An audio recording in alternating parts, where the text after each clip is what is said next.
questions we wrestle with as Christians about who God is, how do we live out our faith, what is the Bible, what is the truth of the Bible, what are we supposed to believe, how are we supposed to live. There are really big, deep questions that we ask each other, that we ask God, that we wrestle with ourselves. And that's why the Cultivate podcast exists, to help us go deeper in our understanding of who God is, His Word, and the way that He's called us to live. Hey, good morning. Hey, if you are new, I am Charlie. I'm the lead pastor here and really glad you are worshiping with us today. So glad that you're visiting with us. And if if you're new, if you've been here a while, if you're online, you're here, we're really glad all of you are here. And if you are new, we would love to know that you are here. You can fill out our online Connect cards, QR code in front of you, and come out to our Connect desk. Either way, we would love to meet you, let you know let us know any way that we can help you, serve you. Please let us know. So thanks again for being here. And we've been spending the last couple of weeks, our third week, a little 3-week series, just kind of spending some time reminding ourselves of kind of what it is that God has called us to as a church. Like, what is our mission? Who are we supposed to be? What are we doing? Why do we gather here together? And we do this fairly often in August, and I get nostalgic in August because August is when my family moved here.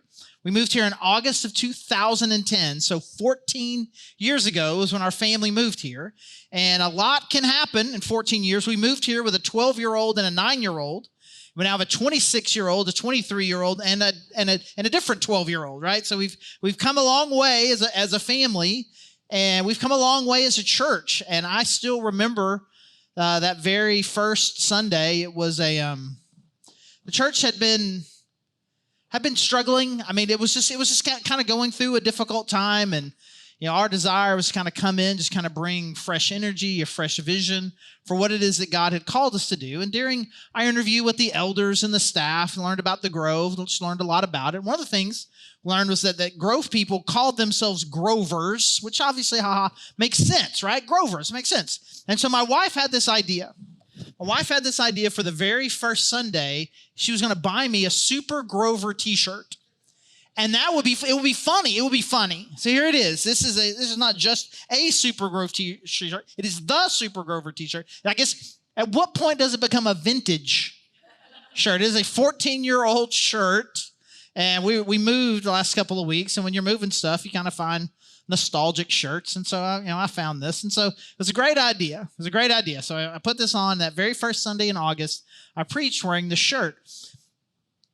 And I learned two things that Sunday. One, at the time, Grove people were not accustomed to laughing during the service. Not only was that not funny, nothing was funny. And when you imagine yourself as someone who is funny, it was difficult. But what made it worse? The second thing I learned that day is that in that building, which was a little building right next to Brahms at Sunbridge and College, a building about the size of this room, I learned that it did not have the airflow or air conditioning capacity to keep the room cool. And I am wearing a gray t-shirt and with no undershirt. And so some of you were there, and some of you remember this and remember it fondly. I do not remember it fondly. And this is too much information, so I apologize. I'm a prolific sweater. And so I am preaching, and I've just got this strip right here. It was not a great first Sunday. I mean, it could only get better. And so if you've ever wondered, why when I come here, no matter what the temperature is outside, why do I need to bring a sweater? Now it's never going to happen again. And as I spent that time, not only in the interview process, but in those first couple of months, just kind of talking to the staff, the elders, the leaders, this is the kind of church that we're going to be. I know you guys have been through a lot. You've kind of had some ups and downs, some different ideas about what it is that God's called you to. I want you to have these 3 values just kind of sunk deeply in you. The first one is that we're going to be relational. This is not an academic exercise. This is not a place of learning. This is a place where people connect. And our primary value with one another is going to be connection, relationship, loving one another, being friendly to each other. This is going to be a relational church. The way that we teach, the way that we talk, everything that we do is going to be built around relationships. And also when we're talking, when we are teaching some, we're obviously teaching, not in an academic way, but in a relevant way. We want to be relevant. And by relevant, I don't mean cool. By relevant, we mean that the things that we talk about matter in my normal life. What happens on Sunday, what I learn on Sunday, is implemented in my normal life throughout the week. We want to be relational. We want to be relevant. And ultimately, we want to be outward focused. We want to always have an eye out for the people who are the least connected, the people who are new, the people who aren't even a part of the church, the people who are lost and broken and hurting out there and in here, and the people who are lost and hurting and broken on the other side of the world. That we do not want to be a place you can be relational and friendly and just always be here, but we're not just going to be here. We're going to be out there and always mindful of what it is that God has called us to out there. So we've seen a lot of things over the last 14 years, but those three values have remained just kind of a bedrock foundation of who it is we believe that God has called us to be. A relational church, a relevant church, and an outwardly focused church. And so with that, over the years, we've also kind of used these other three words to kind of describe the how in some of that. The mission, the specific words that kind of direct our mission. God has called us to reach, to grow, and to send. And this is what we've been talking about for the last 3 weeks, that God has called us, the Grove Church, to reach people with the gospel of Jesus Christ. Last week, we talked about that God is calling us to grow in our relationships with Jesus. And today, we're going to talk about send, that God is calling us to send people out into our community and world to bring the hope and life of Jesus. This is what God has called us to. People who don't know Jesus, we want to reach them with the gospel. People who are reached with the gospel, we want to help them grow in their relationships with God. And the people who are growing, we ultimately want to send out into the community, into the world, to bring the hope and life of Jesus Christ. And then the circle goes on. They're sending people to reach people, and we're just continuing with this idea. Never being a time where it's like, well, I mean, we've kind of done all we can. There are always more people that God is calling us to love, to encourage, to bring hope and life to. And so we want to reach, grow, and send. And so we're wrapping it up here today with send. What does that really mean? What does it mean for us if we're going to be sent out into our communities and world to bring the hope and life of Jesus? What does that really mean? And we're going to look at a passage in Matthew chapter 5, and it is a part of the Sermon on the Mount, which is kind of a compilation kind of Jesus's primary teachings. And I want you, people who take notes of things, I want you to have in your brain these three passages that we've covered, because sometimes when you're covering a topic, you feel the need to kind of do it in an innovative way, a passage people have not heard of before. But these last 3 Sundays have been, I think, 3 just really pillar foundational passages in the scripture, and especially around these topics. We talked about Acts chapter 2, what a community that is reaching out, what does it look like? In Colossians chapter 2, we got a real vision for what growth looks like. And in Matthew chapter 5, I think Jesus gives us a very awesome picture of what it looks like for us to have impact in our world.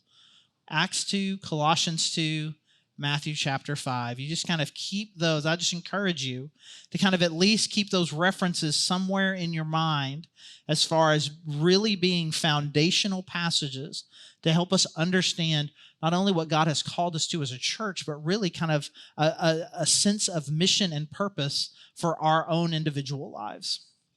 So let's go to the passage here. Matthew chapter 5, starting verse 14. You are the light of the world. A town built on a hill cannot be hidden. Neither do people light a lamp and put it under a bowl. Instead, they put it on its stand, and it gives light to everyone in the house. In the same way, let your light shine before others, that they may see your good deeds and glorify your Father in heaven. It's a really key, powerful phrase there when Jesus looks at them and says, you are the light of the world. And I find it really interesting because Jesus in John chapter 1, he's referred to as the light of the world. So he is the light of the world, and then he says, you are the light of the world. And I think it is an incredible metaphor and image here, because ultimately it's kind of, I think of it kind of as a sun and the moon kind of thing. The sun generates its own light, and the moon reflects that light. And so Jesus came to bring light into the world, and he has called us to take that light and reflect his light to the world. And this is what he says to us: you are the light. And think about it, like if you're light and you're a city and you're on a hill and it's at night and you have lights going, you can't hide that. And you're certainly, if you're one of those people in the house, you don't take a light and you don't put it under a bowl. Instead, you want light to shine. And he says, in the same way that you would never hide normal light, let your light shine, and do it in such a way where people will see what you're doing and who you are and give glory to God. So there's a new rhythm. Some of you guys know that we just have recently moved, and we have moved in. We bought a house together with my awesome mother-in-law. And part of our weekly routine now is to be like, okay, preacher boy, what are we talking about this Sunday? And so I was telling her about this. Hey, we're talking about you are the light of the world. It's like, oh, are you going to sing This Little Light of Mine? And I said, I don't think I am. Because if you were here very recently, I danced to Wake Me Up Before You Go by Wham. And we got to keep a limit. We got to keep a limit on the number of dumb things that I do. I mean, I do know the song, but you may not know This Little Light of Mine is, it's a Christian song. And this comes from this passage. This light of mine, this light that Jesus has given me, I'm going to let it shine. I'm not going to hide it. I'm not going to let anything snuff it out. But this is what God has called us to. And I think this phrase, again, I think it is the kind of thing that I would love to just, as an earworm, just sink into your brain. You are the light of the world. This is what you are. And what we're going to do today is we're going to look at this phrase. We're going to look at it 4 different ways. We're going to keep saying this phrase over and over again, and we're going to highlight a different word every time. You are the light of the world. You are. It's important that you understand that when Jesus made this statement, he wasn't with his disciples. He wasn't with his most committed followers. Everyone was there. Everyone who was wanting to follow Jesus, the whole crowd of people who want to be with Jesus, he said to all of them, you are the light of the world. He wasn't talking, hey, you guys are the light of the world. I want you guys to hear this. You are the light of the world. You are the light of the world. Because I think it happens sometimes. I know it does. You may want to act like it doesn't. You may want to think that maybe I don't know that it does. But I've been around a long time. I've been here 14 years. But I've been doing this for 30 years. I know that sometimes when I'm talking about something, especially the things that revolve around missions, outreach, being sent, being light, these kinds of things, very often, people will immediately associate that with, well, that's what pastors do. That's what missionaries do. That is graduate level Christianity. And so you're sitting there, it's like, and this is what we're going to do. We're going to reach people, and we're going to go sin, and we're going to impact our community. And you're like, yeah, I really hope they do that. Good on them. I hope all the elders do that and the staff do that. I mean, like that's good for them. Good job, guys. Woo! But I'm clearly not talking to you. I'm not talking to you because you're regular. You're just a regular person. You're just a regular person. And this is graduate level. This is like leader stuff, pastor stuff, professional stuff. But that is not how Jesus saw this. You, looking at everyone, you are the light of the world. And we'll talk about this in Connections, that really we all live our lives very publicly, and people are looking at us as people who are followers of Jesus Christ to see if it's real or not. We want to live in such a way that people will see our lives and think, man, not only is Jesus real, but he's attractive. I want that. And very often people say, no, that's not everybody. That's just you. That's just you. And I know that it's different for me. Over the last 14 years here in Northwest Arkansas and various places, people here at the Grove, people who no longer go to the Grove, other churches, other places, other sorts of meetings. I've probably spoken to thousands and thousands of people. And in a community in Arkansas, no matter how big it is, people know, oh, it's a pastor, he's a pastor, he's a pastor. People I've never met, I've never seen, they see me, like they know, oh, that's that pastor, right? And so the way that I live my life, it's very public. I mean, more public than most of you. And I live my life very publicly in the way that I conduct myself. It matters. But I think it is of incredible importance that you understand this, that while there are a lot of people looking at me a little bit, where God has placed you, your family, your neighborhood, your school, your work, God has placed you as the light there. And people that I will never see, no pastor or missionary will ever get to, you are the light that God has placed there. You are. And I want you to feel encouraged by that. I want you to feel inspired by that. I don't want you to feel discouraged by it. I don't want you to feel overwhelmed by it. I want you to feel encouraged that God He's involving you. He has a mission. He has a mission for you. And He has called you to be light in the places where He has specifically put you. And so you are the light of the world. Let's move to our verb.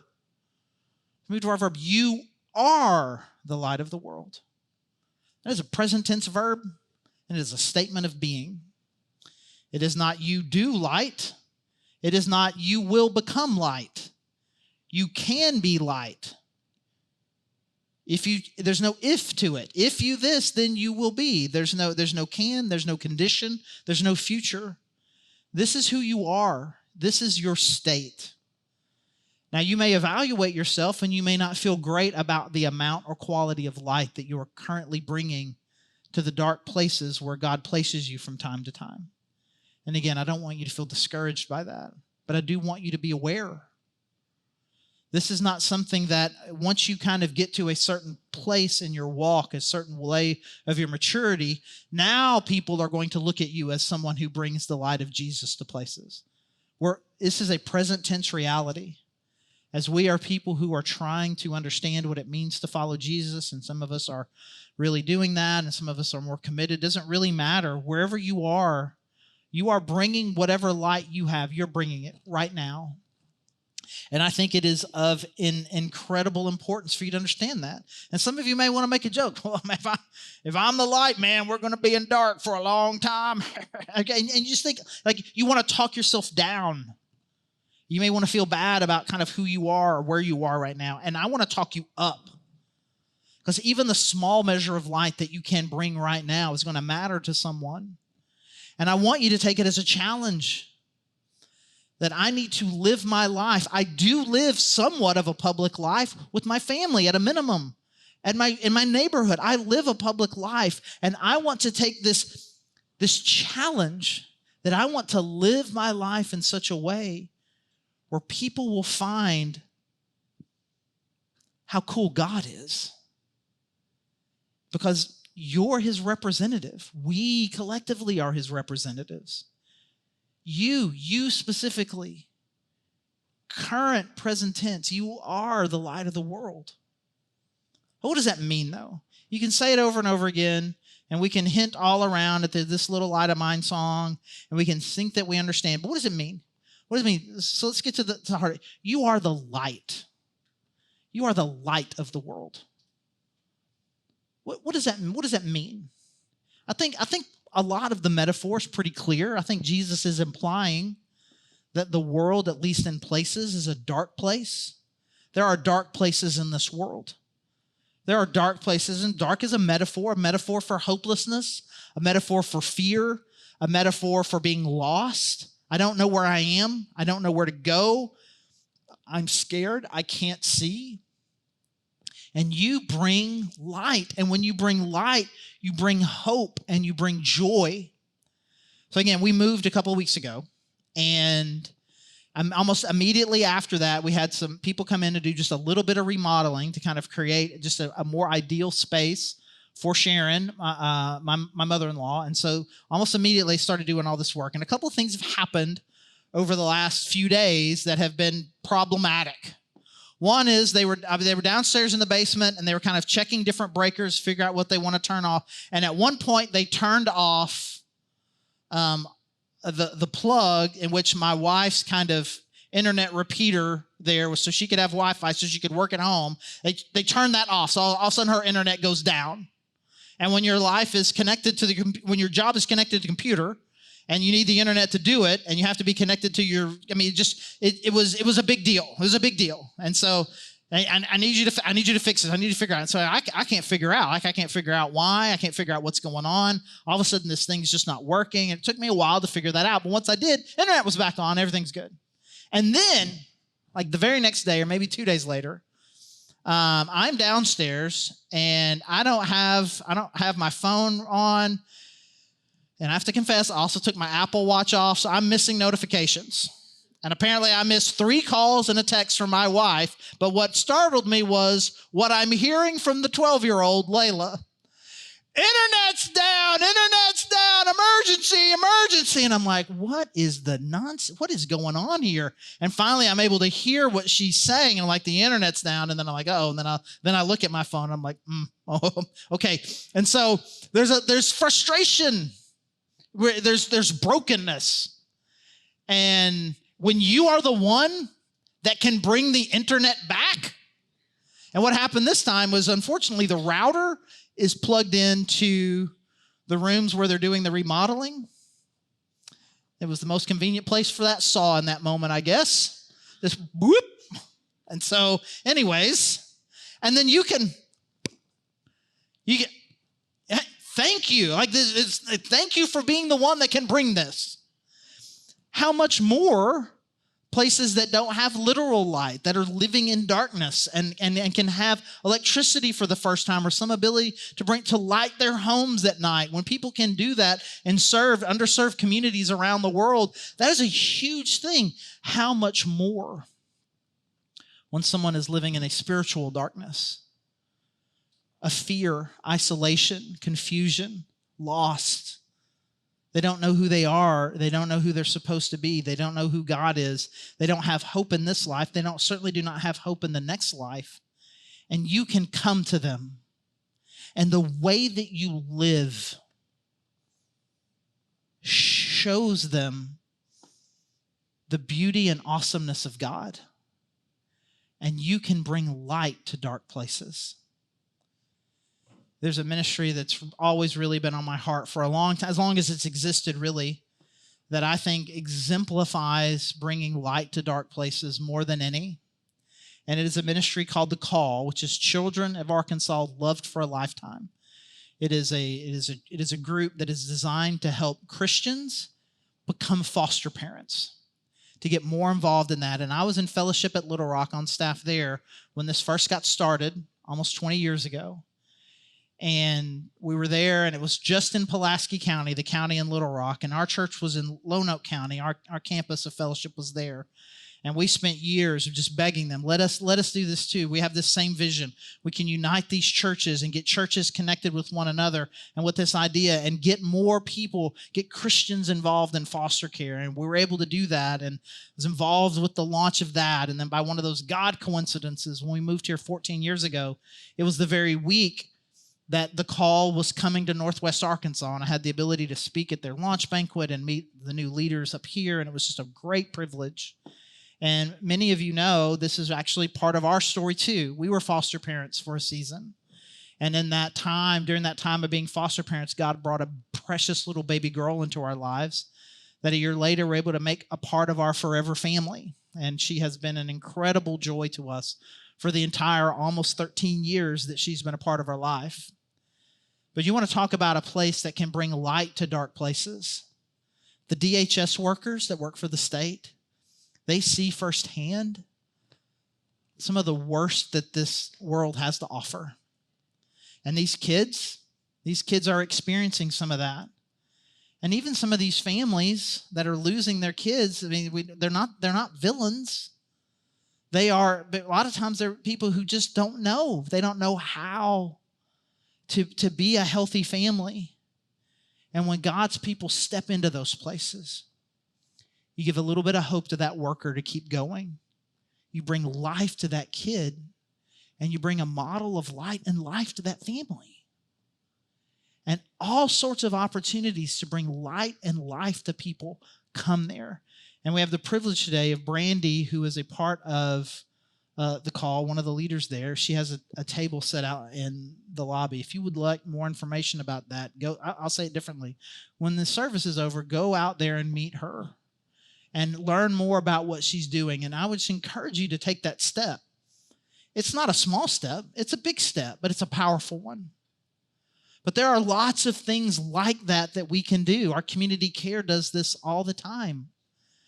By a simple act of placing food out in a pantry outside the building, we are feeding people who otherwise would not be able to eat. By taking these phone calls that people they'll call the church, or they'll message of the church and say, hey, I'm about $100 short this week, and if this doesn't happen, I'm going to get evicted. And so just by simple acts, we can bring light to people who are going through really dark times. They need food. They need a little help up to stay housed. And we can do this, and our church does this all the time. It's an incredible ministry for you to get involved in. You can bring light to kids. You can bring light to our youth group. You can bring light to your community. Mark has done an incredible job in his community of just being a presence there, to being just kind of a relational agent. Mark and Terry to just bring hope and life to their community. You can do that where you live, where you work. You can bring light to your family. This is what God has called us to do, to understand the gospel, to grow in the gospel, and then where God has planted us, to bring light where we are, to the community, to our homes, to our extended families, our neighborhoods, our schools, everywhere, to be light. This is what God has called us to. He's called you to it. You are the light of the world, and we're not waiting for something. You are the light of the world, and you are light. You are a bringer of hope to dark places. And where do we do this? You are the light of the world. And I think that's important. Now, when we say you're the light of the world, I'm sitting there saying to you, like very often, where you're the part of the world where you're going to be the light is just going to be your little corner of the world, your neighborhood, your job, your family. And these are the places where our light is called to shine almost all the time. Almost every day, we're called to be these places, and God is calling us to be light there. And that light, it matters, but it never is meant to stop there. Because the light that God has given us, He has called us to bring that to the whole world. And sometimes the impact that you're going to have in the world is being light where you are, and that light spreads. But then there are always some of us that are going to be like, God's just going to give you a different idea. That there are some really hopeless places around the world, way darker, way more full of fear and hopelessness than here. And God has called some of us to take that light there, but God has called all of us to be supportive of people who are taking the light to lots of places. We had an awesome team go to Cuba this summer for the second year in a row, and for many times to other countries as well, to bring water, clean water to places that don't have it, and to bring the hope of Jesus to people who've not heard it. And it was an incredible trip, an incredible group of people taking the love of God to the world. We've had people go to Thailand this year. We've had people go to countries that I'm not supposed to say out loud that people are going to bring the hope and light of Jesus to. 3 or 4 different countries just in the last 12 months, dozens of countries over the last 14 years. The people that God has just kind of put on their heart for a week, for 6 weeks, for a summer, for a year. Some people like Evan and Emily McCall, who were with us a few weeks ago. 10 years, they have been serving God on the other side of the world. It is a big vision, a big challenge that God has given all of us to bring this hope and life everywhere. to bring it to the whole world. God has called you to be the light where you are, but he has called us to bring that light to the world. So again, it's been 14 years. It's been 14 years. Again, there have been a lot of ups and downs, ins and outs, successes, setbacks. But those values, they haven't changed. This is who God has called us to be. We want to be a relational. We want to love well. We want to be talking about the things that matter in our life. I want the things that we talked about today. I want you to do it when you get home. I want you to do it at work and school tomorrow. I want you to be mindful of what it means to be a representative of Jesus Christ where you're going to be tomorrow. And God has called us to have an outward focus, to always be mindful of the people who aren't us. I got to think beyond just myself, and we just have to think beyond ourselves, because God has called us to bring hope and light and life to our community and to the world. And I want you to believe, because I promise you God believes, and I want you to know that I believe that you have a significant role to play. God is really excited, actually, about the step that you're thinking about taking to be more of a light where he's put you. There's some people that God has put in your path and is going to put in your path in the future that desperately need someone to bring light and life to them, and he's picked you. And I'm excited to see how that happens, how that plays out, the specifics of how God is using you to bring hope and life to dark places. Because at its core, this is what God has called us to bring light and life and the hope of the gospel of Jesus Christ to people and to a world that's desperate for it. Let me pray.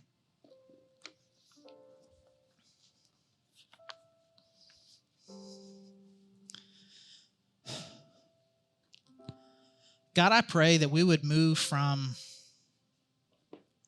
that's something that our church is called to something that I am called to.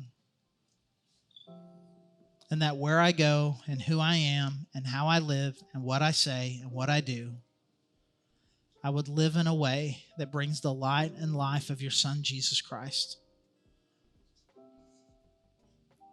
to people who need it. That God, that they may glorify you who is in heaven. God, that we wouldn't put on a show for ourselves. And God, that we wouldn't hide. But the light that you have given us, God, we would let it shine. That we would not hide it. And we would let nothing blow it out. But that we would bring the light and life and hope of your Son, Jesus Christ, to our community and our world. And it's in your Son's name that we pray. Amen. Thank you for listening to the Cultivate podcast. Our hope is that you are taking steps to go deeper in your faith, that you are asking big questions and you're looking for answers. We hope that we can be a resource for you through our podcast and any other way that we can help you. You can find all our episodes anywhere that you can find podcasts, including YouTube. And again, thank you so much for joining us.